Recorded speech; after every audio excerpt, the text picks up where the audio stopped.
Donc là, je Bonsoir à reprends. tous. Daniel Moto, directeur de Profécole. Deuxième webinaire de la saison sur des thématiques qui peuvent vous être utiles à la fois au concours et bien sûr aussi pour l'exercice du métier, la relation avec les enfants, avec les parents, etc. Le thème de ce soir est un thème particulièrement important. Beaucoup plus large que ce que nous avons fait la dernière fois du côté des maths et des nouveaux programmes. Donc, pour nous parler littérature de jeunesse, nous avons bien sûr Laurence Alain Le Forestier, qui est une spécialiste de la littérature jeunesse et qui va nous en parler pendant environ 3/4 d'heure. Et ensuite, vous pourrez poser les questions que vous souhaitez pour éclaircir certains points, pour apporter des compléments, etc. Donc, eh bien, nous Je allons ne commencer. t'entends pas très bien, c'est normal? Alors, peut-être parce que mon Ah micro, là, très bien. ça va mieux, c'est ça. Ouais. OK. Bon, voilà. Eh bien, je te laisse la parole et bonne littérature de jeunesse. Choisis bien Merci, les merci, héros dont tu nous parles. merci, chers collègues. Alors, bonsoir tout le monde. Bonsoir à toutes, à tous. Juste avant de démarrer, je vais vous faire passer une petite diapo. C'est avant même, je parle de littérature de jeunesse, de façon générale, mais particulièrement pour vous, dans les programmes. Ce que l'on peut en faire en classe, c'est sans doute ce qui vous intéresse le plus. Et auparavant, donc j'ai une petite diapo qui va suivre. La voilà. Et juste pour essayer de voir ce que vous connaissez. Donc, il s'agit simplement de répondre vrai ou faux. Alors, vous faites sur une petite note par là. Hein, dans les listes de référence, un niveau de difficulté est indiqué pour chaque titre. Vrai ou faux? Et je verrai ça tout à fait à la fin avec vous. Donc, ne recopiez pas tout, bien évidemment. Un VOF. 2. Dans les listes cycle 2 et 3, on trouve 5 catégories d'ouvrages: albums, contes, poésie, romans et récits illustrés, théâtre. Les listes, j'oubliais S, comportent des classiques de l'enfance et des œuvres contemporaines. 4. Les programmes ne précisent pas le nombre d'œuvres à lire annuellement. 5. Toutes les lectures faites en classe doivent appartenir à la liste ministérielle. 6. Un débat oral doit être mis en place pour chaque œuvre. 7. Une dizaine de textes sont mémorisés au cycle 2 et 3. 8. Le professeur des écoles doit guider l'élève dans sa compréhension. 9. Le carnet de lecture est une compilation des séances de lecture d'une œuvre. 10. Compléter des fichiers de lecture est nécessaire pour progresser. C'est juste un test qui nous permet donc d'introduire le thème, mais peut-être aussi de vous de vérifier ce que vous croyez savoir, ce que vous savez, hein, des IO, des institutions officielles, des programmes. Alors d'abord, qu'appelle-t-on la littérature de jeunesse? On va commencer, et alors je voudrais juste, parce que pour vous voir en même temps, on va commencer par, j'ai descendu, ok, voilà. Je voulais juste vous voir. Ok, ça marche. Pardon. J'ai 3 propositions de citations. Je vous demande juste quelle est, d'après vous, quelle est ou quelles sont les citations, les extraits ici qui appartiennent à la littérature de jeunesse. Dès lors, ma frousse devint panique avec des êtres semblables. Cette imbécilité infernale pouvait continuer indéfiniment. Oh ben, je suis allée trop vite. Pardon, vous l'avez vu. Pourquoi s'arrêterait-il? Jamais je n'avais senti plus implacable la sentence des hommes et des choses. Deuxième, musique céleste infiniment subtile que seule une oreille inattentive aurait pu trouver monotone et qui transportait mon âme bien au-delà des limites de l'entendement. Le temps est sans origine. il entre dans la composition de l'éternité. Il était déjà avant la création du monde. Parmi ces trois, il y en a qui ne sont pas de la littérature de jeunesse, ou qui n'est pas de la littérature de jeunesse. Est-ce que vous sauriez me dire laquelle? Bon, c'est vrai que j'ai mis tout à l'heure. Est-ce que ça vous semble évident?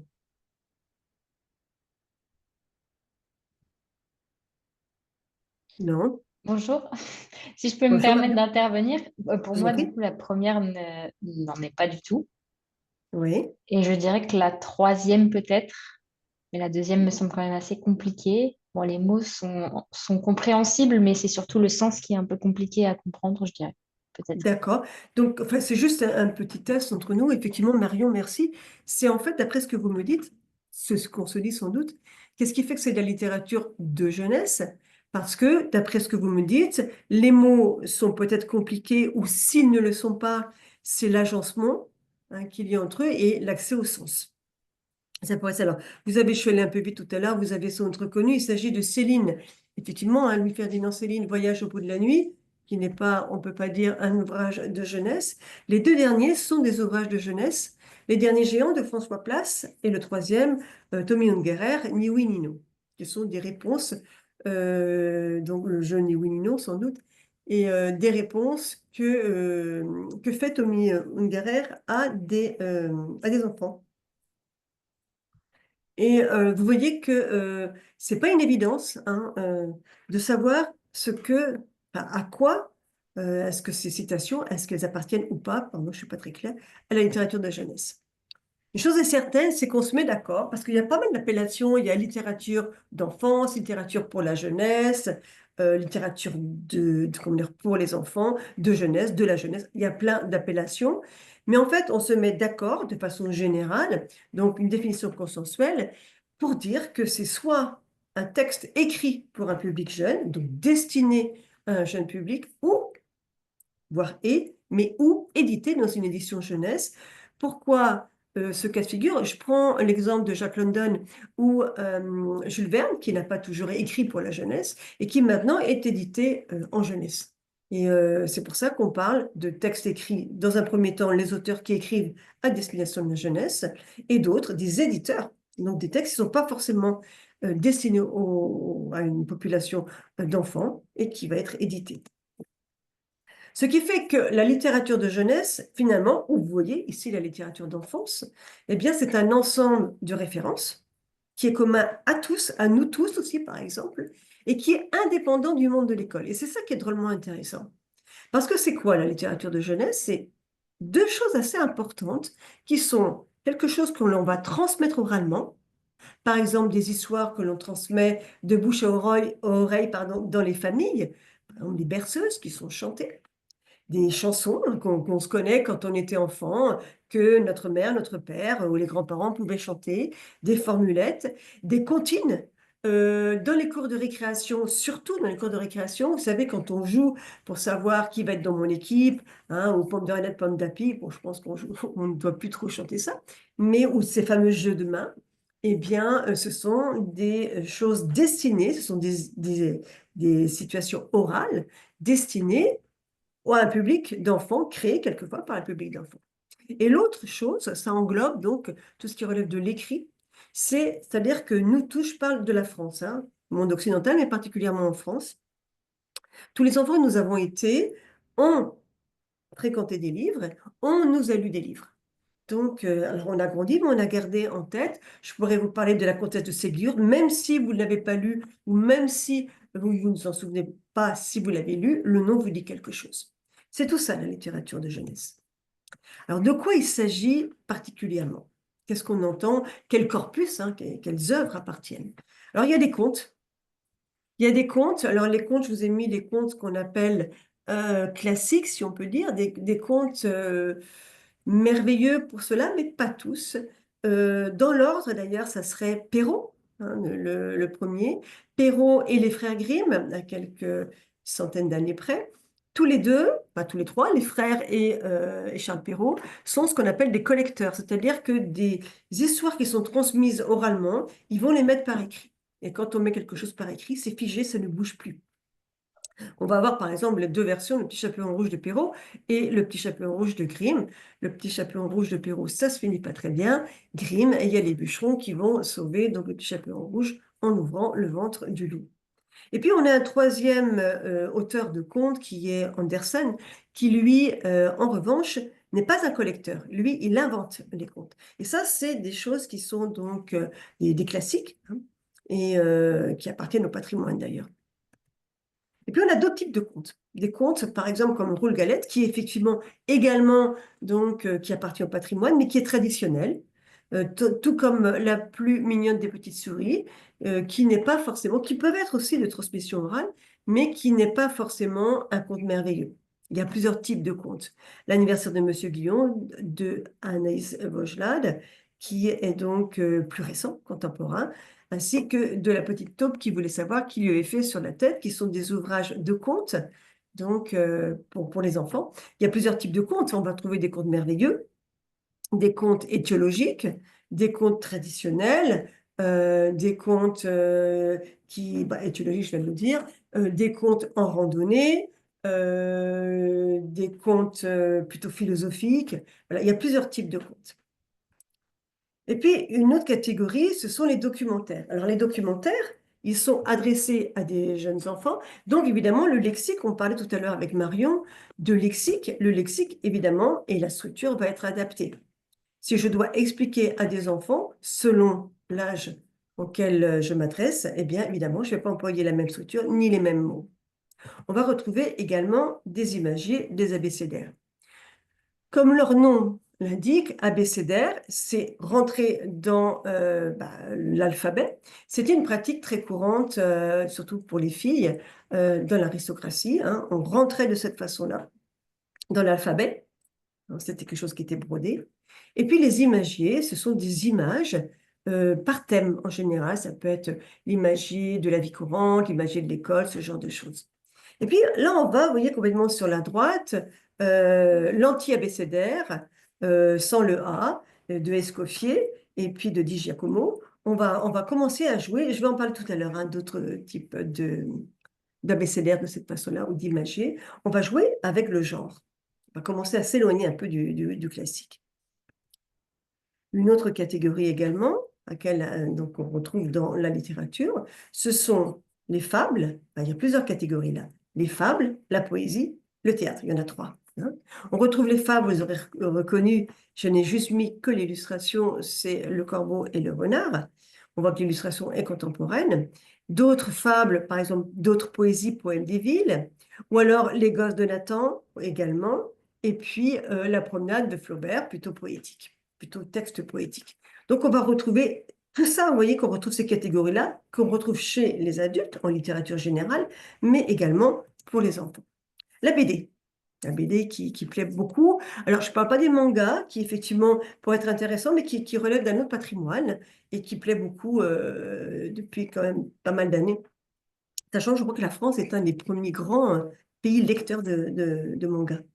Donc, on va retrouver plusieurs, vous voyez, hein, plusieurs bandes dessinées. Alors, j'aurais pu mettre Astérix, hein, qui fait partie aussi de la liste, qui est patrimoniale. Je vais revenir un peu sur le choix de ces bandes dessinées. Avec, vous voyez, Vincent Cuvelier ou Émile Bravo, comment dire, Abois aussi et Sapin, qui sont aussi donc des contemporains. L'autre série très connue, peut-être la plus connue, c'est celle des romans, avec un classique là encore, Roald Dahl, de Mathilda de Roald Dahl, et puis d'autres, hein, plus Toby le Ness, très connu aussi, hein, qui est une trilogie, donc de Timothée Fombelle, et puis plein d'autres textes. On voit bien que la littérature de jeunesse, elle touche, comme la littérature générale, à tous les genres.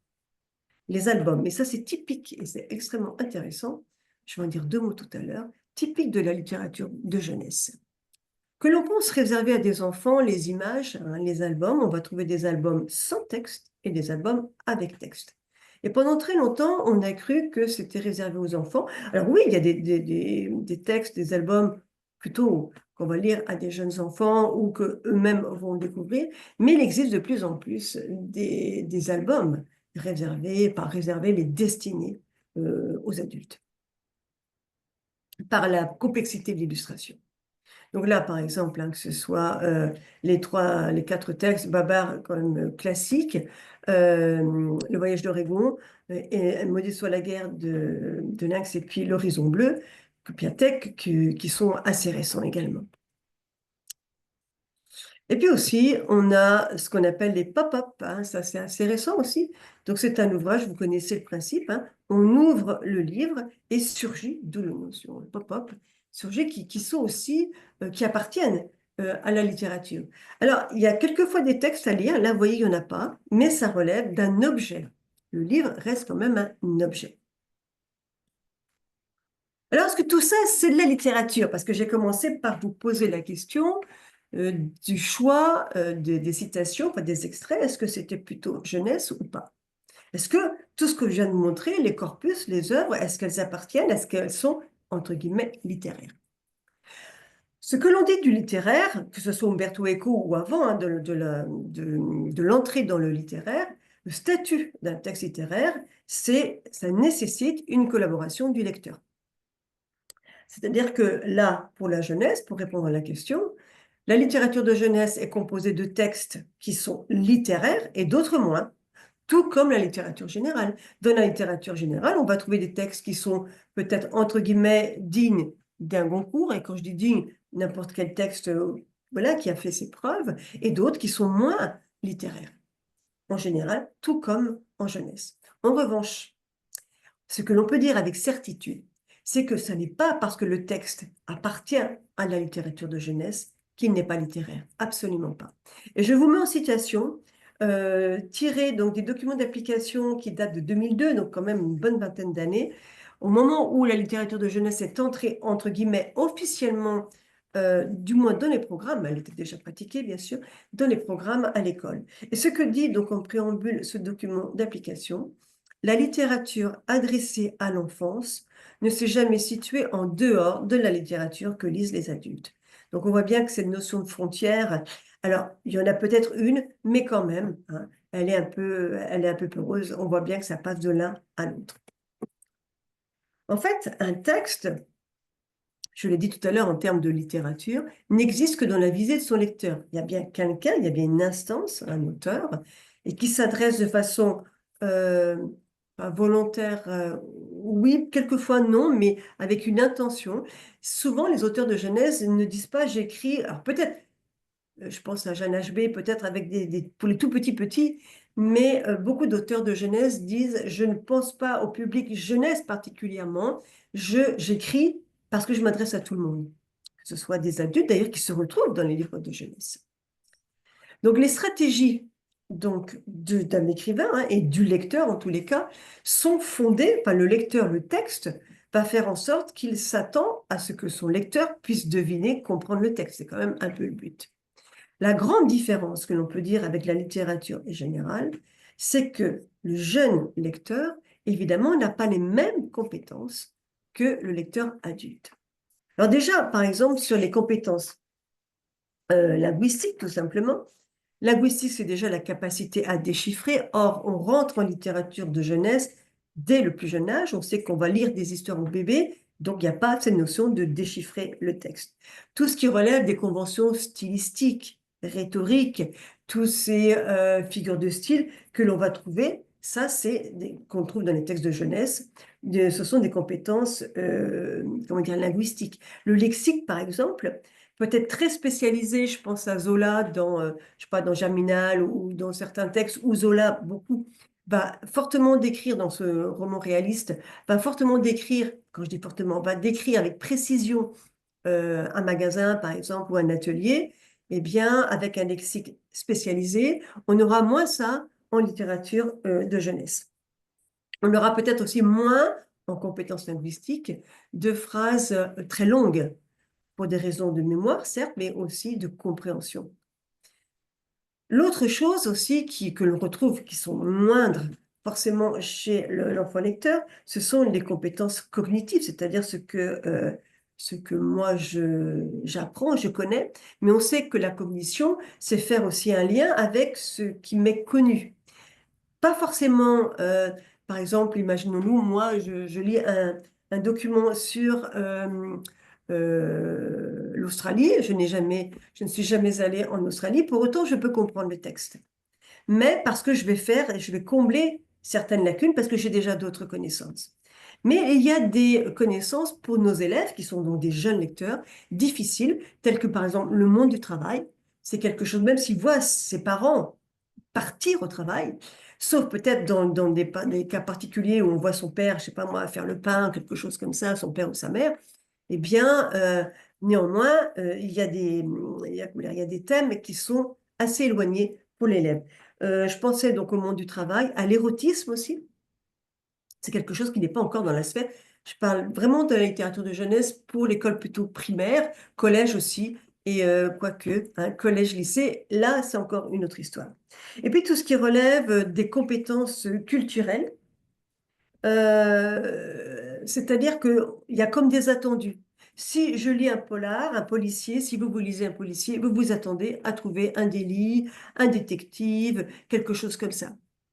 Pareil, si vous lisez, je sais pas moi, un roman de KPDP, vous allez trouver peut-être des mousquetaires. Vous avez ces compétences culturelles. Évidemment, le jeune lecteur est en construction de ses compétences culturelles. Donc, les compétences sont moins grandes, donc plus difficiles peut-être à rentrer. Et c'est sans doute là la grande différence avec la littérature générale. Par ailleurs, il y a quelque chose qui se développe beaucoup en ce moment, enfin, depuis quelques années, c'est l'adresse au lecteur. Je me souviens du titre d'un ouvrage, c'était Surtout n'ouvrez pas ce livre. Et j'ai le nom de l'auteur, MacLean, je crois. Surtout n'ouvrez pas ce livre. Et les enfants, évidemment, et chose que vous feriez également, c'est d'ouvrir le livre. Et quand on ouvre le livre, apparaît donc le texte est tu ne sais pas lire, enfin tu ne sais pas lire, tu n'as pas lu, c'est marqué ne pas ouvrir le livre et tu l'ouvres. Eh bien, la réaction des élèves, c'est, pas tous bien évidemment, mais certains vont dire, ah ah, comment il a su que je suis en train de lire le livre. Voilà. Il y a ce manque de distance parce que le tutoiement, c'est quelque chose qui est bizarre. Comment il s'adresse à moi alors que nous, adultes, on sait très bien que c'est une façon d'écrire, un choix donc de narration. Voilà, tout ça, ce sont des compétences, vous voyez, qui sont assez différentes du lecteur adulte, mais qui sont donc en construction. La littérature de jeunesse et la littérature tout court, puisque ça appartient à la littérature, elle se didactise, c'est-à-dire qu'elle va, entre guillemets, s'adapter. Didactiser, c'est rendre accessible à son public. Donc, on va réconcilier l'école avec le livre et son lecteur. Pendant quelques années, peut-être collège, lycée particulièrement, il y avait peut-être des textes imposés, il y en a toujours, hein, des textes imposés et peut-être aussi également à l'école primaire avec des lectures d'extraits qui pouvaient être un peu difficiles d'accès pour les élèves et qui sans doute n'ont pas réconcilié, n'ont pas réussi à mettre en lien le lecteur et le livre. Quelque chose qui est en grand développement, c'est la démarche culturelle. De plus en plus, et j'en parlerai tout à l'heure à la fin, de plus en plus, on accorde dans notre pays en entier, hein, je veux dire pas seulement dans l'éducation nationale, une grande place à la démarche culturelle. C'est-à-dire, on va développer la culture, quelle qu'elle soit, et celle du livre. Et particulièrement, donc ça, dans les instructions officielles et à l'école, il s'agit de développer l'élève, donc de développer maintenant, de développer une formation, une véritable formation pour faire un lecteur européen et mondialiste. Européen pour certaines cultures, valeurs certainement, et connaissances du monde occidental européen, et mondialiste, bien évidemment, sur tous les thèmes, sans doute, et les genres qui dépassent. On a parlé du manga tout à l'heure. Je vous montre juste ça. Ce sont donc les contes de Émile Bravo. Enfin, il y en a plusieurs, bien évidemment, mais ça, c'est les contes palpitants des 7 ours nains. Alors, vous avez forcément de la culture. Sans lire le texte, quelles sont les références que vous pouvez repérer dans le texte? Dans l'illustration, pardon. Peut-être aussi à mettre avec le titre, hein, les 7 ours nains. Ça fait penser forcément à Blanche-Neige. Ça fait penser... Qu'est-ce qui Les vous fait 7 penser à nains. Blanche-Neige? Les 7 nains. Les 7 nains, d'accord. Quoi d'autre? Quand vous vous dites ça, Blanche-Neige et les sept nains, que pensez-vous du chat? Le chaboté? Vous vous dites ça, le chaboté. Comment vous êtes passé des sept nains au chaboté? Moi, en pensant aux différents contes qu'on connaît. Voyez, parce que vous avez cette connaissance-là, vous avez, on ne sait pas encore, hein, différents contes. Et le cochon, la tirelire. Les trois petits cochons. Vous voyez ce qui se passe? C'est-à-dire qu'effectivement, nous sommes dans les contes palpitants, hein, il manque le début, mais je voulais une illustration pleine page.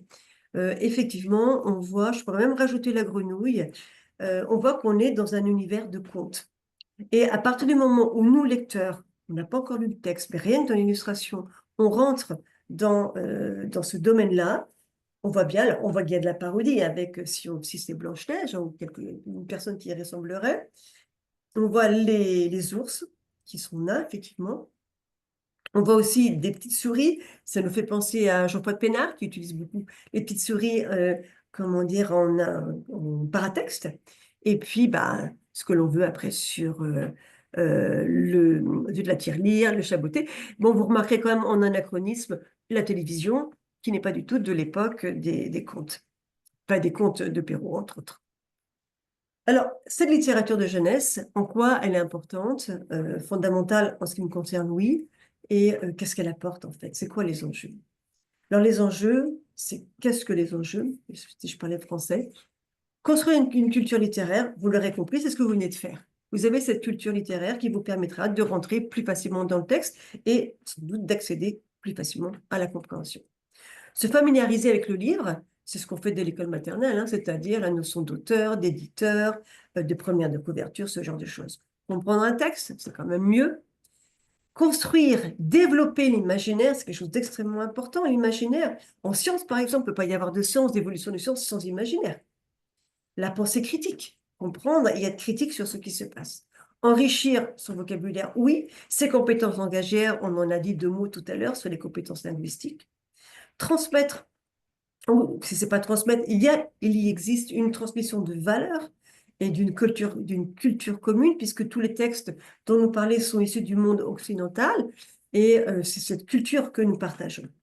Et quelque chose d'extrêmement intéressant, c'est que cette littérature de jeunesse est un outil formidable. C'est un outil pédagogique, véritablement, pour enseigner d'une autre façon la lecture, la production d'écrits, comment dire, on pourrait parler aussi d'études de la langue, mais c'est un peu différent. En fait, il y a deux écoles. Il y en a qui pensent qu'on peut faire de l'étude de la langue sur du texte, pourquoi pas, de littérature de jeunesse, et d'autres qui considèrent que la littérature, c'est de la littérature et que elle n'a pas à être instrumentalisée. Mais une chose est certaine également, c'est que on peut s'en servir pour l'interdisciplinarité. Donc, je pense tout ce qui est civique, par exemple, il y a beaucoup de choses à étudier. Il y a pas mal, même aussi en sciences, il y a pas mal de démarches extrêmement intéressantes. Je ne vais pas tout lire, mais je suis toujours dans les enjeux, dans la littérature à l'école, là, sur les notices de la référence 2018, là, des ouvrages de la liste, il y a je ne sais pas si on peut dire cinq enjeux, mais cinq critères et on nous dit cinq catégories. En fait, l'intérêt de la littérature de jeunesse, faire connaître des œuvres littéraires, ok, qui représentent la richesse de la littérature. Oui. Sensibiliser les élèves aux particularités littéraires et artistiques. Oui, c'est-à-dire, il y a certaines particularités du texte qui peuvent mettre le lecteur en difficulté et le travail de l'enseignant, c'est justement permettre d'accéder à tous les textes et permettre aux jeunes lecteurs en difficulté d'y accéder par une compréhension, par un accompagnement de la compréhension. Proposer des pistes pédagogiques autour de chaque œuvre. Faire découvrir les principaux contenus thématiques. Découvrir la diversité et les fonctions des personnages. Et donc tout ça, c'est à chaque fois, donc on a les mots-clés qui sont donnés dans chacune, comment dire, des catégories présentes dans les notices des listes de référence. Alors, on va rentrer un petit peu dans le vif du sujet. Je voudrais juste vous montrer ce que j'appelle les incontournables, quelques points. Par exemple, bon, vous le connaissez, Babar, 1930, regardez juste ça. Donc, Babar à gauche, histoire de Babar, on a notre jeune Babar, vous voyez, hein, qui marche. Mais la première page, celle qui est ici, là, où on voit donc un chasseur qui tire sur la mère et Babar, le petit qui est sur le dos de sa mère. Bon, ça, c'est un schéma classique de l'enfance, hein, la perte de la mère. Et l'enfant devient donc orphelin. Et vous voyez qu'ils sont nus tous les deux, parce que ce sont des animaux, et ils marchent à quatre pattes. À droite, eh bien, on voit que Babar marche debout comme un être humain. Il s'est habillé comme un être humain. Et il porte une couronne. On en déduit donc qu'il est roi. Ça, c'est ce qu'on appelle des raccourcis narratifs. Hein, on ne va pas raconter à chaque fois. Donc, on met comment dire, une couronne, ce qui permet d'identifier comme roi. Et ici, on a avec Cornelius toute l'armée des éléphants. Et vous remarquerez que eux ne sont pas habillés et se tiennent comme des animaux, hein, alors que Babar et sa femme sont en tenue, donc, se tiennent comme des êtres humains, donc, et sont habillés. Rien que là, on n'est pas rentré dans le texte, on n'a pas d'histoire, mais rien que dans ces illustrations, qui ne sont pas toutes récentes quand même, eh bien, pas mal de choses sont dites et on rentre, c'est ça la littérature, avec le texte qu'il va nous donner aussi, et on rentre dans quelque chose qui est assez intéressant, c'est le passage de l'humanité, quelque chose de cet ordre-là, et en littérature de jeunesse, c'est très, très courant, ce qu'on appelle l'anthropomorphisation, c'est-à-dire que l'animal va se comporter comme un être humain, enfin, comme il va, comment dire, avoir les artifices. Je vous montre un autre, un incontournable, ces deux-là sont dans les listes, hein, cycle 2, cycle 2 jours. Mishka, pareil, en 1930, je crois. Et oui, 1931, Mishka. Bon, voilà, c'est l'histoire d'un petit ours. Hein, je commence juste ça. Je vous montre juste la première, c'est double page, la première illustration, on rentre dans le texte. On n'a pas encore lu le texte. Vous remarquerez à gauche Mishka qui sort de la pièce et cette petite fille, je crois que c'est Elisabeth, je ne suis pas trop sûre. Vous voyez, à droite, donc il dort dans son lit. En fait, elle a tellement de jouets qu'elle ne joue plus avec Mishka. Il en a assez d'être délaissée et il décide de s'en aller, d'aller vivre sa vie de petit ours. Vous remarquerez ici, donc, on pourrait dire sur ce décor qu'on est dans une famille, même si c'est en 1930, une famille, donc une petite fille qui a de l'argent, qui a des jouets, qui a sa chambre, etc. Et puis, à la toute fin du livre, je ne raconte pas l'histoire, à la toute fin du livre, Mishka, donc, qui a vécu sa vie de petit ours, qui a rencontré plein de personnages d'ailleurs, et puis qui a découvert l'extérieur, la neige, le miel, etc., décide, il va aider donc le renne du Père Noël pour distribuer des jouets et il se rend compte le jour de Noël que ce petit garçon, eh bien, il n'y a plus de jouets pour lui. Donc il va décider à nouveau, Mishka, de redevenir un jouet. Et vous remarquerez là qu'on n'est pas dans le même type de chambre que tout à l'heure. Et quand on compare les deux, vous remarquerez la symétrie opposée donc, des deux personnages. Hein, l'un qui est à gauche, l'autre qui est à droite, en symétrie donc diagonale, et puis la pauvreté, la richesse, le caractère dynamique de Mishka qui sort et qui est statique plutôt à droite, etc. Vous voyez comment les illustrations participent déjà de la compréhension du texte. Je vous parlais tout à l'heure des imagiers. Donc là, je ne vais pas rentrer trop dans le détail, mais Ponty, donc à la naissance de sa fille, a créé cet imagier pour sa fille, l'album d'Adèle. Et regardez bien, donc nous sommes au tout début donc, de l'œuvre, et regardez bien donc les bulles ici. 1, 2, 3, 4, 5, 6, 7, 8, 9. Ouf. Vous voyez? Et ça aussi, on va... Donc, ce n'est pas un imagier, juste voilà une étiquette et puis un mot et un objet. Il se passe quelque chose. Et là, vous voyez, on va avoir comme donc, des objets pardon, qui sont ordonnés, avec peut-être des problèmes de proportion volontaire. Vous voyez que la commode à 3 tiroirs, voilà, sans doute fermée, et la cheminée éteinte. Eh bien, on va voir un peu plus tard quelque chose qui va bouger. Et on continue dans notre lecture. On est dans un imagier. Et regardez ici, là, je ne sais pas si vous voyez, donc j'ai les petits poussins que l'on connaît de chez Ponty, avec notre poussin masqué ici. Je suis la ligne ici, et il y en a un qui monte ici, là, voilà, et puis hop, qui redescend. Et il redescend, il arrive sur la deuxième ligne, il arrive carrément sur la troisième ligne, et là, il reçoit de la peinture. Donc, on a une lecture de gauche à droite, horizontale, puis à la fois qui va comment dire, être verticale et qui va passer chronologiquement, parce qu'après, notre personnage va être plein de peinture. Toujours dans les imagiers, et à un moment donné, cet ordonnancement pardon, que l'on avait par ligne, hop, et là, ça prend une autre ampleur, et on va retrouver des choses qu'on avait vues au tout début, des commodes, des panneaux, des cheminées, là on n'a peut-être pas tout ça, et c'est un petit peu, alors c'est pas un bazar, parce que tout est évidemment, tout fait sens. C'est ça qui est extraordinaire. Et chez Ponty également, dans ce qu'on appelle le paratexte, c'est-à-dire ce qu'il y a autour du texte, et en quatrième de couverture, vous voyez, tout ça, les petits aiment bien faire ça. Ils sont capables de rentrer dans ce qu'on appelle un univers d'auteur, dans ce qu'on appellerait, dans notre langage littéraire, le style, et ils rentrent. Ils savent reconnaître, alors c'est vrai, ils reconnaissent le poussin masqué, mais pas que. Et là, comment Ponty s'amuse à jouer avec les codes barres. Ça, c'est des jeux d'auteurs hein, qui en font une reconnaissance. On a parlé des contes tout à l'heure. Est-ce que vous reconnaissez ce conte? Rien que sur l'illustration.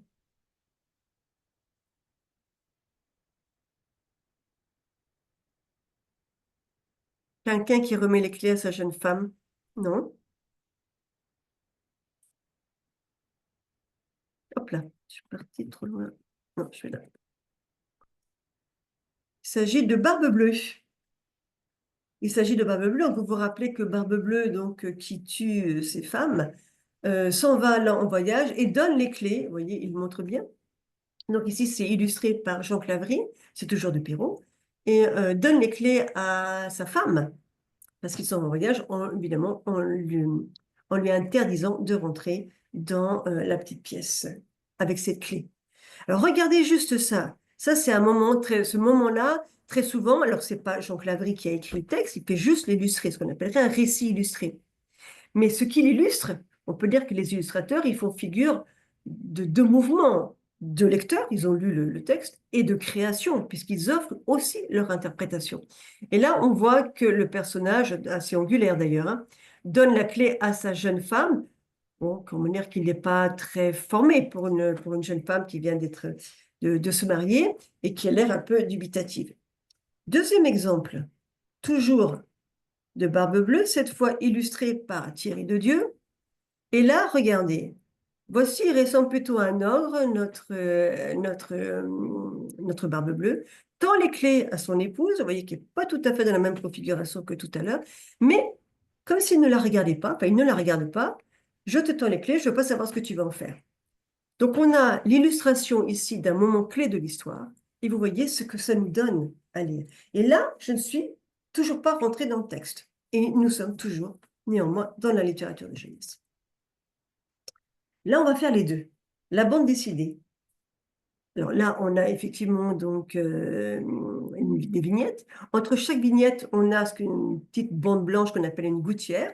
Et entre les deux, on pourrait même parler, pour le coup, comme dirait Umberto Eco, de blanc dans le texte.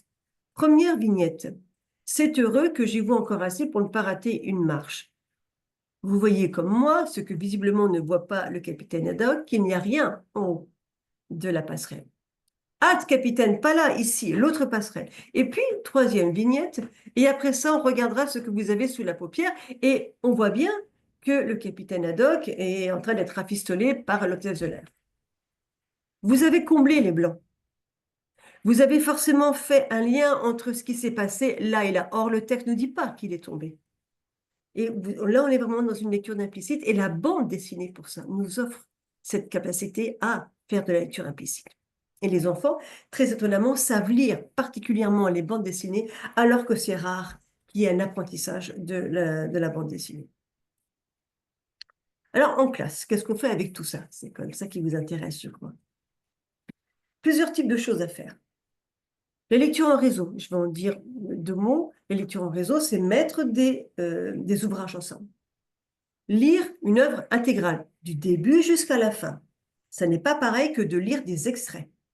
Lire de façon autonome. Il y a la lecture donc, qui est donc lue, magistrale, donnée par l'enseignant, c'est pas la même chose. Et la lecture que je fais tout seul. La lecture d'extrait, je vais en parler. Étudier un genre, le genre policier par exemple, en quoi c'est pertinent de l'étudier. Le récit d'aventure, en quoi c'est pertinent. étudier la poésie, par exemple, tenir un carnet de lecteurs et de lectrices, ça veut dire quoi? Et débattre, donc le débat littéraire, de ce que j'ai lu. Voilà les pratiques de classe que l'on a autour de la littérature de jeunesse. Alors, la lecture en réseau, je vous montre juste ça, par exemple, je crois que vous comprenez ici qu'on parle du personnage. On peut faire mettre en réseau, donc, des textes qui parlent du même personnage. Ici, c'est le petit chaperon rouge. Il est évident que vous, on en a parlé au tout début, que vous êtes des lecteurs, lectrices experts, expertes, et que vous connaissez, grosso modo, les contes. Et vous savez quelle image les contes donnent des loups. Dans le petit chaperon rouge, dans les trois petits cochons, dans la chèvre et Mickey, le loup n'est pas un personnage très sympathique, ou plutôt c'est quelqu'un d'assez féroce. C'est un personnage féroce. Voilà. Et là, on va avoir d'autres versions. Et le réseau, c'est quoi? C'est mettre en lien des textes qui parlent ici d'un même personnage, que c'est un réseau autour du personnage, pour voir, pour faire simple, ce qu'il y a de pareil, des ressemblances, et ce qu'il y a de pas pareil pour parler avec les élèves, c'est-à-dire les différences. Donc les ressemblances et les différences, similitudes, différences. Là, par exemple, on a un réseau autour d'un auteur, Philippe Corentin. Est-ce qu'on va retrouver des choses chez Philippe Corentin qu'on va retrouver petit à petit dans chacun des textes, une façon de dessiner, une façon de parler, une façon de mettre en avant certains personnages. On peut faire des réseaux ici, peut-être que vous trouverez autour d'un genre qui est le genre policier. Ce qui va être intéressant, là tout de suite, même sur la première de couverture, sans peut-être avec le titre et la première de couverture, on rentre dans le genre policier. Tueur, disparu, enquête. Là. Et puis après, on voit bien. Alors, le coup de la fenêtre, c'est un grand classique avec la porte, que ce soit les 3 sur les 5 couvertures, on en a 3 où il y a une porte ou une fenêtre. Alors, la Seconde Guerre mondiale et particulièrement sur la Shoah. On a Otto de Tommy Ungerer, grand-père de Rapaport, l'étoile d'Erika, Sauve-toi Ellie, et puis Vapeur de résistance. Et on voit bien ici comment est traité, vous voyez, même sur des thèmes aussi sensibles que ça, comment est traité le thème assez complexe de la Shoah. Donc, je reprends mon lecture en réseau, dans mes pratiques de classe, et lecture en réseau. Lecture d'une œuvre intégrale, la particularité, c'est de retenir entre le début et la fin, mettre en lien les personnages, repérer donc à quelle époque se passe l'histoire, la chronologie, les actions, et puis se souvenir. C'est tout ça, la particularité d'une œuvre intégrale. La lecture autonome, lecture d'extrait, l'étude d'un genre, on vient d'en parler un petit peu sur le policier, et la tenue d'un carnet de lecteur. Voici par exemple que je dois à mon collègue québécois Martin Lépine, donc des carnets de lecteur, des pages, carnets de lecteur tenus à partir donc du célèbre roman Michael Morpurgo, Le Royaume de Kensuke. Et on voit bien donc des propositions. Imaginez ce que Michael a pu observer à l'aide des jumelles pendant son voyage, dessine ce qu'il a pu apercevoir et décrit en témoin ce qu'il aurait aimé regarder. Donc voilà, entre le dessin et l'écriture. Chapitre 3, dans le roman, choisis une journée du journal de bord de Michael, créer une carte postale. Voilà, ça, c'est des façons de rentrer dans la lecture en abordant d'une autre façon, moins classique que la fiche de lecture, peut-être plus agréable, avec diverses activités. Par exemple, sur les activités de carnet de lecteur, écrire ses impressions, noter ce que je retiens, recopier les phrases ou les passages qui me plaisent, coller quelquefois des fragments parce que ça a été dessiné, lu, donc produire des dessins, dessiner, et puis, comment dire, avec l'idée quand même, c'est de lire et écrire chaque jour. Voilà, ça c'est une proposition de carnet de lecteur qu'on met en place avec les élèves. On peut au fur et à mesure compléter des rubriques. Alors, l'autre chose, je vois que je vais être prise par le temps. Oui, parce qu'il est moins le cas. Donc, le débat littéraire, j'aurais voulu vous montrer un exemple de débat, mais je vais être prise par le temps. En fait, débattre d'un texte. Il y a grand, et ça je le dois, vous trouverez ça, d'ailleurs je l'ai mis, c'est le débat interprétatif des ressources du ministère de l'Éducation nationale. Donc le débat littéraire, on le doit beaucoup à Catherine Tauvron qui a travaillé cette particularité-là. Donc, il y a plusieurs choses. C'est peut-être débattre, c'est répondre à déjà un problème de compréhension. La compréhension, normalement, elle est consensuelle. On est d'accord que dans l'histoire du petit chaperon rouge, la version de Perrault, eh bien, le petit chaperon rouge se fait manger par le loup. Voilà. Est-ce que vous êtes d'accord? Il n'y a pas à dire, bah non, moi je trouve pas, c'est comme ça. Et donc là, c'est oui ou non. On va discuter. Et qu'est-ce qui te fait dire ça? Qu'est-ce qui se passe dans le texte? Où est-ce que tu as vu ça? Voilà. Et on va justifier. Ça, premier type de débat. Deuxième type de débat, qui est très différent, c'est celui de l'interprétation. Alors pourquoi, comment tu expliques que le petit chaperon rouge a pu quand même se retrouver dans le lit du loup déguisé en grand-mère, alors que vous avez de grands yeux, elle ne le reconnaît pas, et malgré tout, elle arrive là. Interprétation. Je vais donc émettre des hypothèses sur les motivations, pourquoi, etc. Et puis, troisième type de questions, de débat, pour le coup, c'est plutôt philosophique. On va vers les débats philosophiques. Et là, je vous renvoie vers Edwige Chirouter, qui a vraiment développé ce côté débattre en littérature de jeunesse sur la philosophie. Et c'est passionnant ce qu'elle propose. Eh bien, autour du texte. Et toi, qu'aurais-tu fait? Et si on a un texte sur l'amitié, qu'est-ce qu'un ami pour toi? Là, qu'est-ce qu'un ami en fait? Et on va trouver des textes, on va les lire. Si on prend même sur la Shoah, par exemple, le réseau, eh bien, on peut discuter sur la philosophie de dénoncer, la dénonciation, cacher, ce genre de choses. C'est pas est-ce que toi, tu aurais dénoncé ou pas, parce que c'est pas très fertile comme débat, ça. Mais ce qui s'y passe. Dans un texte, dans une œuvre intégrale, quand on lit une œuvre intégrale, ou un morceau, mais plutôt une œuvre intégrale, on va s'intéresser au paratexte, c'est-à-dire tout ce qu'il y a autour. On a vu ça tout à l'heure. Première de couverture, quatrième de couverture, page de garde, page de titre, les exergues, les citations, les prologues, quand il y en a, les préfaces, quand il y en a.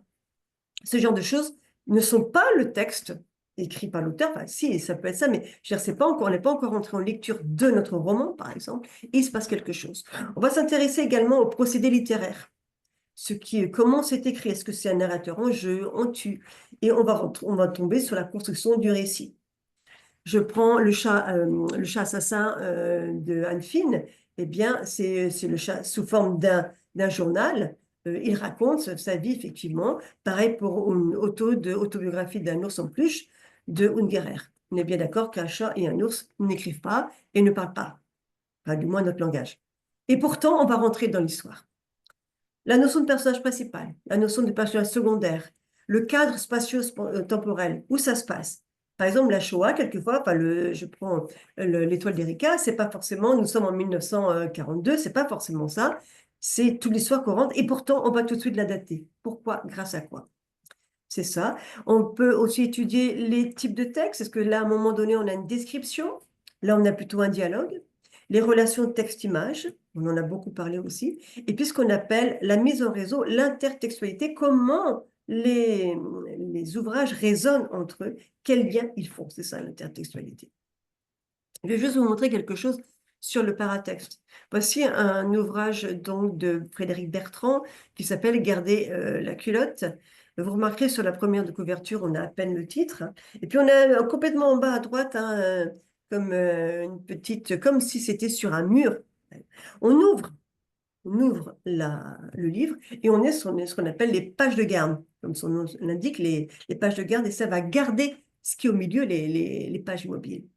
Et on voit une affiche, avis aux parents, une visite médicale aura lieu à l'école le lundi 22 novembre. Je ne rentre pas dans l'histoire. Et complètement à la page de garde finale, donc quand je vais refermer le livre, eh bien voilà ce qu'on a. On a une affiche qui est déchirée, il ne reste plus grand-chose. On voit des petits graffitis avec le prof en short, ce genre de choses que l'on connaît. Il y a donc un avant et un après, il y a toute l'histoire qui est dedans. Et le paratexte nous donne des indications. Et on n'est toujours pas dans la lecture du texte. C'est ça le paratexte. La notion de point de vue. Ici, on voit, vous voyez comme moi, deux personnages qui arrivent avec une espèce de petite peluche. Ben, c'est comme s'il y avait quelqu'un qui les regardait, moi sans doute, mais quelqu'un qui semble caché. Ça, c'est la notion de point de vue. On voit à travers. un œil qui regarderait. Ou celui-ci, La Reine des fourmis a disparu, de Fred Bernard et François Roca. La fourmi, enfin, les fourmis, vous les voyez, sont dans une, on ne dirait pas, mais dans une tasse de café, avec la cuillère qui est démesurée parce que c'est le point de vue de la fourmi. Donc ça nous paraît grand parce que quand on raconte là-dessus, la grande pelle s'enfonça dans le lac et elle se mit donc à le remuer avec violence. Alors le lac, on va l'identifier comme le café, la grande pelle comme la cuillère. Et enfin, c'est tout ça que l'on va faire, le lecteur, parce que c'est vu à travers les yeux de la fourmi. Et la fourmi, elle ne sait pas que ça s'appelle une cuillère. Voilà.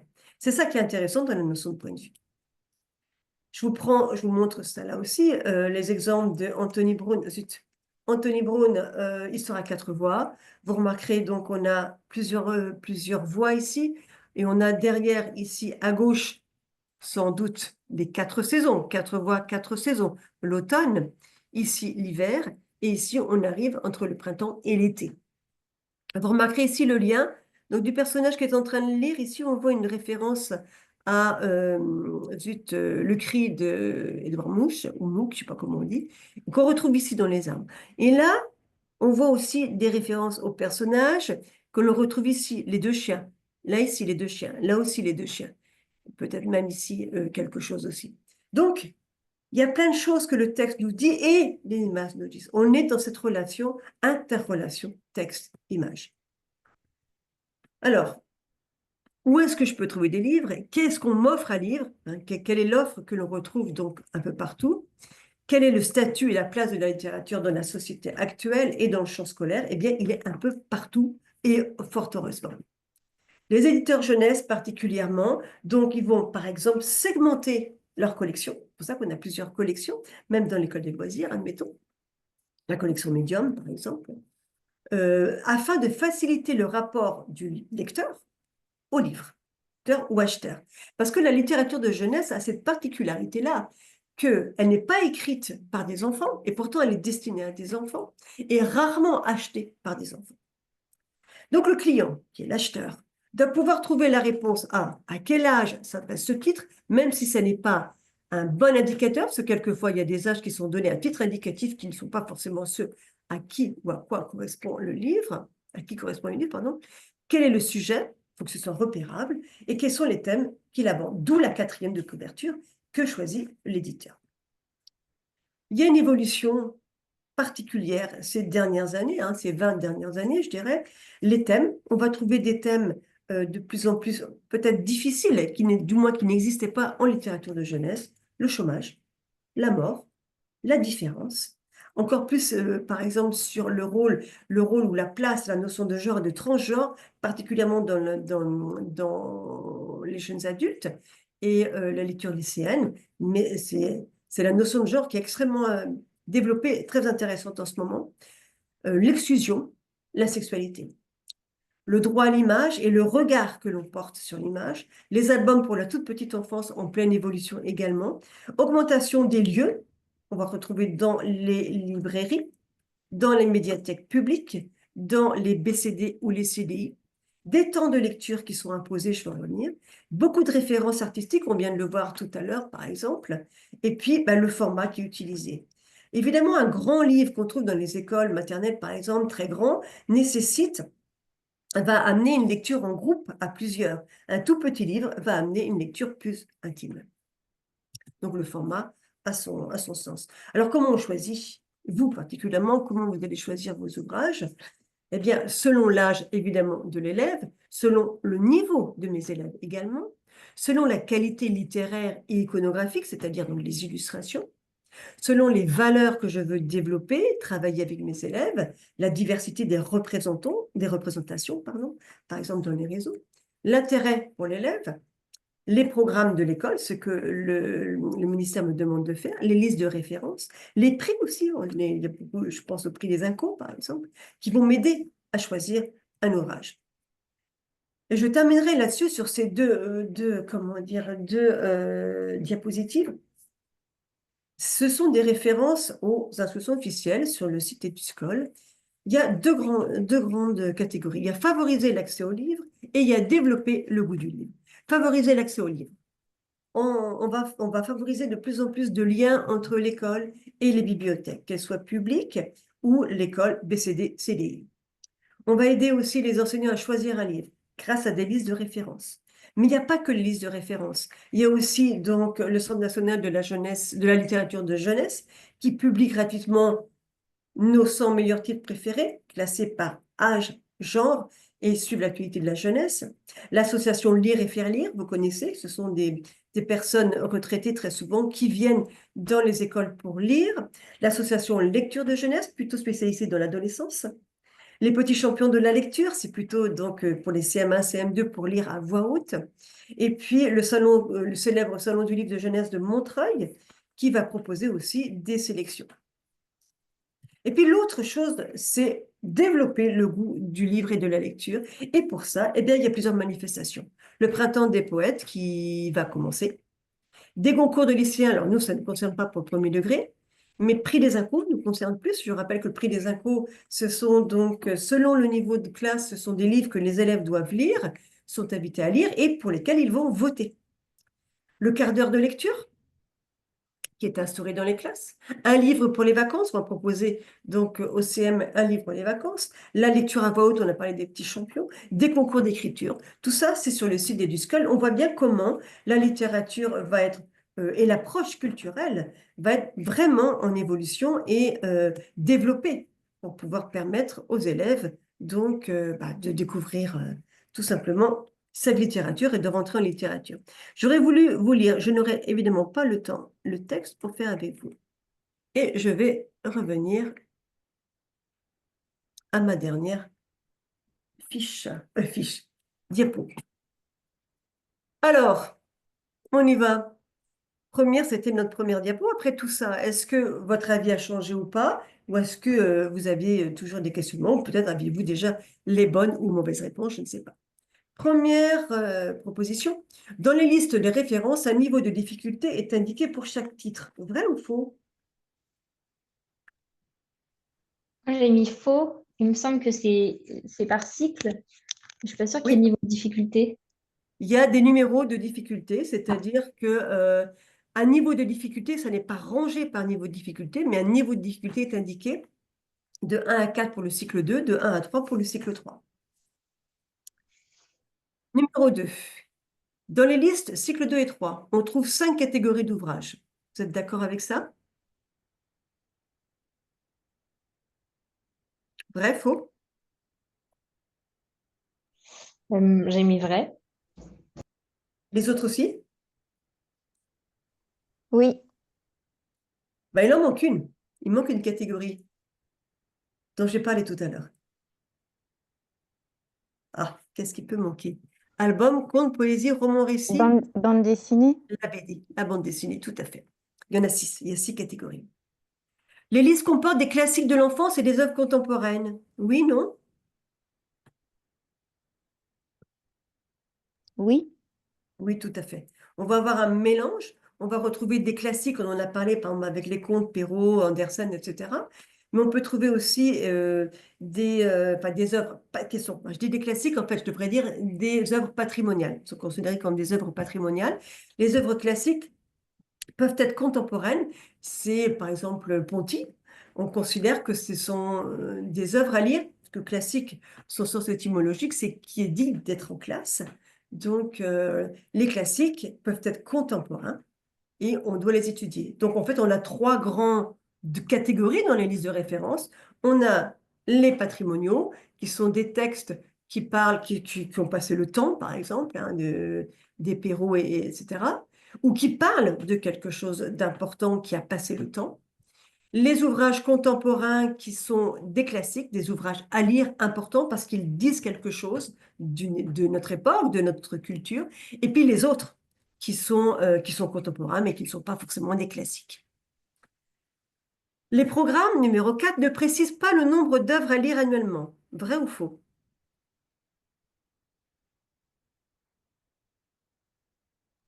Je crois que c'est faux et qu'il s'est précisé.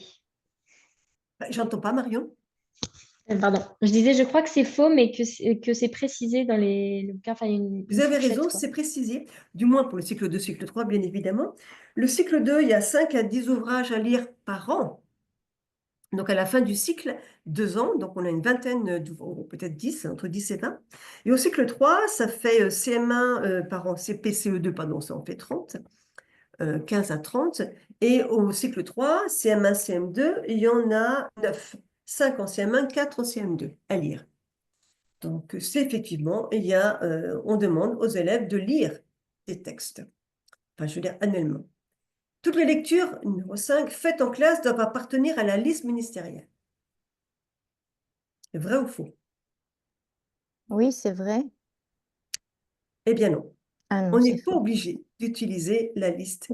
On peut Il me piocher semblait, ailleurs. non, parce qu'il me semblait que vous aviez mis tout à l'heure que ça devait. J'ai peut-être mal lu alors, pardon. Allez-y, dites-moi, Céline. Non, il me semblait tout à l'heure que j'avais lu qu'elle devait appartenir à la liste ministérielle, mais j'ai du mal. Alors, en fait, Mais attendez, peut-être je me suis mal exprimée, Céline. En fait, ce sont des propositions que le ministère fait, des listes de référence. Le professeur des écoles, pour développer l'offre de lecture, peut piocher dans la liste de référence. En fait, l'intention, c'est ça. Parce qu'il y a, par exemple, des notices là, qui sont sorties il y a peut-être 2 ans, je ne sais plus, des notices avec le résumé, des pistes pédagogiques, bon, succinct, mais quand même, et une explication de quoi parle l'ouvrage et son intérêt. Donc, c'est tout l'intérêt de ces listes-là. Mais vous n'êtes pas obligé. bah, tant mieux, hein. Oui, tout à fait, si vous avez envie de faire autre chose. En revanche, si elles ont été choisies, c'est qu'il y a effectivement des intérêts. 6, un débat oral doit être mis en place pour chacune des œuvres.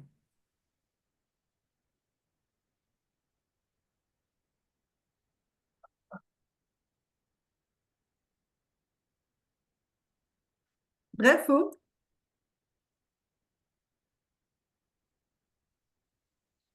Alors non, il n'y a pas besoin. Ça peut être intéressant de débattre, de parler, mais ça n'est pas nécessaire, ça n'est pas obligatoire. Ça peut être une bonne chose. D'avoir de l'oralité dans le sens débattre est toujours pertinent. Une dizaine de textes sont mémorisés au cycle 2 et 3. Est-ce qu'on vous demande, enfin, est-ce que oui, enfin, vous, enseignants, est-ce qu'on demande aux enseignants d'un certain nombre de types de textes à mémoriser aux élèves? Je vais répondre parce que je vois qu'il est Bah, l'heure. ouais, je sais pas. Après, peut-être pour les poésies, Alors, on précise pas, ah, le nombre de textes, mais oui, effectivement, Céline. Alors, dans ce qui est à mémoriser, c'est pas forcément de la poésie, très souvent, c'est ça, bien sûr.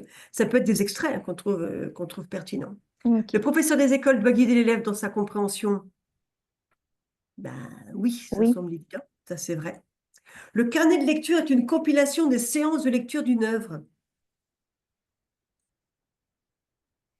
Non, pas forcément. Non, vous avez raison, Marion, pas forcément.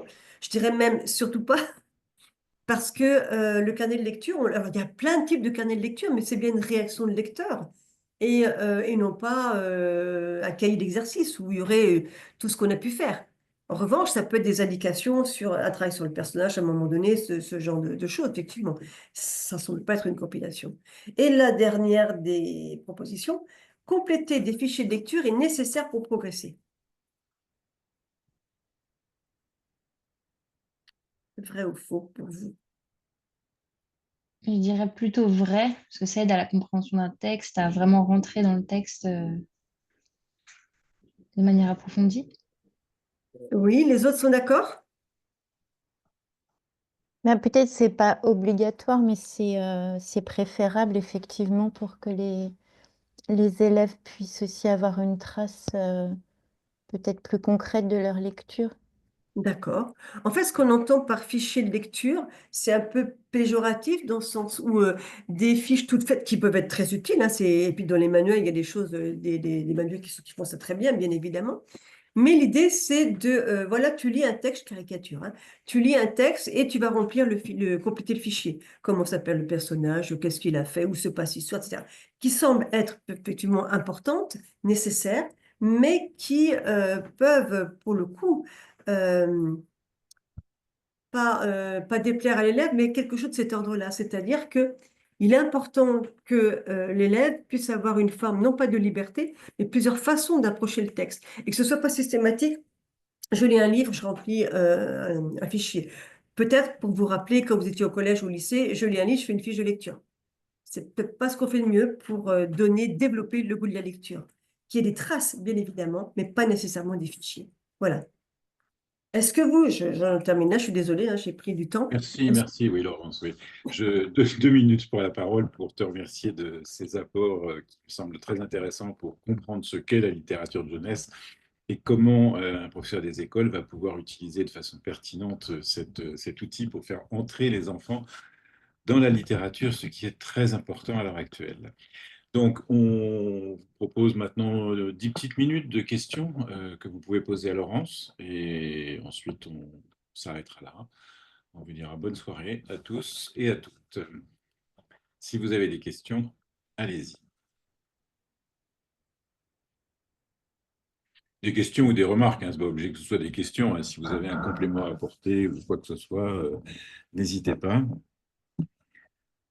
Donc, je me demandais juste s'il y avait des thèmes euh, particuliers par cycle enfin voilà, qu'il fallait absolument aborder ou si c'était en fonction.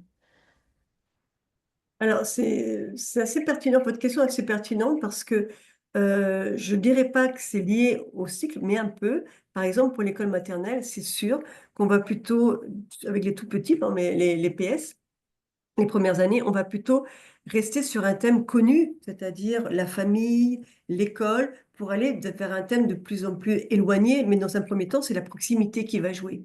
Alors qu'au cycle 3, effectivement, par exemple, la Shoah, ce dont je parlais tout à l'heure, on ne va pas la faire en CP, parce qu'il y a besoin de connaissances historiques déjà, d'autres connaissances, et puis le thème est difficile, demande un certain recul. Donc oui, Céline, vous avez raison, des thèmes vont être abordés selon l'âge plutôt que finalement le cycle. Enfin, je ne sais pas si je suis claire. Il y a des choses qu'on apprendra plus facilement à l'école maternelle et par rapport à la connaissance qu'ils ont d'un point de vue culturel du thème et puis leur capacité à comprendre le thème. C'est plutôt de cette façon-là que je répondrai. Ok, merci. Et est-ce que c'est quelque chose qui est défini enfin, lors du projet d'école ou est-ce que c'est Alors les ça peut professeurs être des très écoles? intéressant. En construction, en programmation de cycle, ça peut être intéressant de voir avec vos collègues. Mais en fait, en général, on a une progression annuelle ou du moins par période de ce que je veux faire. Je dis par exemple à l'école maternelle, je vais plutôt m'intéresser donc à la famille, à la construction de la famille. Là, donc je vais avoir des réseaux. Ensuite, je peux m'intéresser à la construction de l'école. Je peux avoir aussi un réseau autour de l'école. Et puis tout ce que je peux faire avec. Et alors qu'au cycle 3, par exemple, dans un premier temps, ça peut être les voyages et toute la littérature autour des voyages. Dans un deuxième temps, ça peut être le personnage historique. Dans un troisième temps, le policier. Voilà. Je vais avoir une programmation qui va essayer, parce que je suis censée quand même aborder les 6 genres qu'on a évoqués tout à l'heure, les 6 catégories. Donc, il faut que je fréquente le théâtre. Donc, je vais avoir cette programmation qui est aussi une progression, enfin, moins une progression, plutôt une programmation. Donc, je décide d'étudier ça. Et c'est vrai que de faire ça à plusieurs, c'est quand même plus cohérent, hein, sur un cycle du moins, en classe, tout à fait, enfin, à l'école. Merci beaucoup. Moi, j'avais aussi une petite question et merci pour votre présentation, c'était très intéressant. Je me demandais, dans la définition de la littérature jeunesse, c'était écrit texte écrit pour un jeune public. Et qu'est-ce qu'on entend par jeune public? Et De oui. quel âge à quel âge, en fait? Eh oui, c'est tout à fait ça, Marion. Alors, il y a aussi, parce qu'en littérature de jeunesse, c'est soumis à la loi de la protection des mineurs. Donc, il y a une loi de censure qui fait que, il y a certains textes qui ne peuvent pas être édités en jeunesse. C'est peut-être une réponse, hein, j'avoue, un peu bancale, mais le jeune public, ça serait ça. Donc, pour les plus petits, euh, alors après, les éditeurs jouent sur les young adultes, comme on dit, hein, les jeunes adultes, à qui on peut proposer d'autres textes de littérature. Mais le jeune public, pour moi, ça serait, on va dire, primaire, collège, grosso modo. Après, on passe à une autre catégorie. Mais c'est surtout pour la loi de protection des mineurs. Ok, merci beaucoup.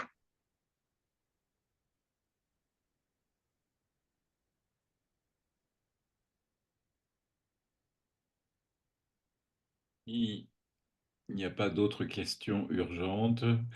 Nous allons nous arrêter là. Vous n'hésitez pas, peut-être par Tout à prolongement, si fait. vous voulez envoyer un mail à Laurence sur une question précise, vous pourrez le faire. Mais je pense qu'on peut s'arrêter là pour ce soir. Vous remercier de votre présence et de votre attention. Remercier encore une fois Laurence pour cette belle présentation. Et on vous dit donc bonne soirée, à très bientôt. Ne lâchez rien, bon courage, ça approche. Eh Vous bien, je pouvez vous dirai pas la se même tenir chose. ferme. Merci de votre attention. Merci Marion, merci Anne-Claire, Céline, et puis je ne vois pas les autres qui ont participé. Je suis désolée, je n'ai peut-être pas tout le monde. Si, voilà. Céline, Laetitia, Sandrine, Florence. Merci à vous de votre écoute. Et puis, ben, comme vient de dire Daniel, ne lâchez rien. Allez, que quelques jours à tenir. Après, ça sera plus facile. Voilà, n'hésitez pas s'il y a des choses que vous voudriez compléter. Merci Bonne à soirée tout le vous. monde. Au Merci. revoir. Au Au revoir. revoir.